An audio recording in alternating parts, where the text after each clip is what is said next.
Hi friends, இன்னைக்கு ஒரு தமாசுங்க. 10 மணிக்கு ஒரு சீரியல் ஒன்று ஓடுது பார்த்தீங்களா? அது அப்பப்போ திடீர்னு போய் பார்ப்பேன்.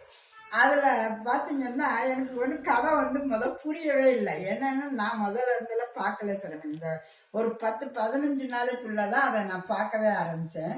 எங்கள் வீட்டுக்கார்ட்ட கேட்டப்போ அவர் சொன்னார், என்னமோ அந்த ஹீரோவோடைய ஆக்சிடெண்ட் ஆனதுனால அவர் சாவ கிடக்குறாராம்.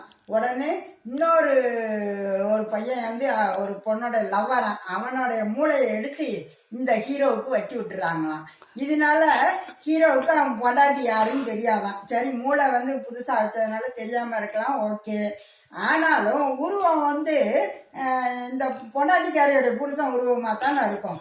ஆனா பாத்தீங்கன்னா அந்த சீரியல்ல அந்த ஒரு பையனை லவ் பண்ணேங்கிறா பாருங்க. அந்த லூஸ் என்ன பண்றா, எப்ப பார்த்தாலும் இவன் புருஷனை அப்படியே என்னமோ நான் தான் கல்யாணம் பண்ணிக்குவேன், நான் தான் இப்படிங்கிறா.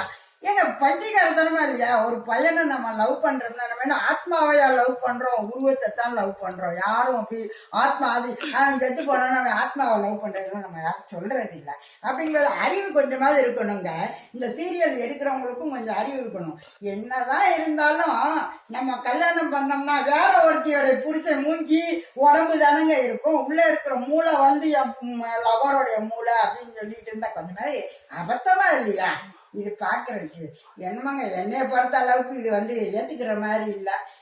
இதுக்கு பேசாம அந்த மூளையை கொடுத்திருந்தோம்னா அதோட சரி, ரொம்ப சந்தோஷமா கொடுத்துட்டோம், நம்ம காதலனோட மூளை வாழ்கிறதுன்னு சொல்லி விளைவிக்கிடணுங்க. இது என்ன இப்படி அபத்தமாகவே சீரியல்? இதை போய் ரொம்ப சீரியஸா வேற பாக்குறாங்க எங்க வீட்டுல எல்லாரும். எனக்கு ஐயோ பாவம், இவங்களால என்ன செய்யறது அப்படின்னு ரொம்ப கஷ்டமா இருக்கும். என்ன பண்றது, சமூகம் இப்படி முட்டாளாதான் இருக்கு போல அப்படின்னு நினைச்சு சிரிச்சுக்குவேன். நீங்களும் சிரிச்சுக்கோங்க. ஓகே, பாய்.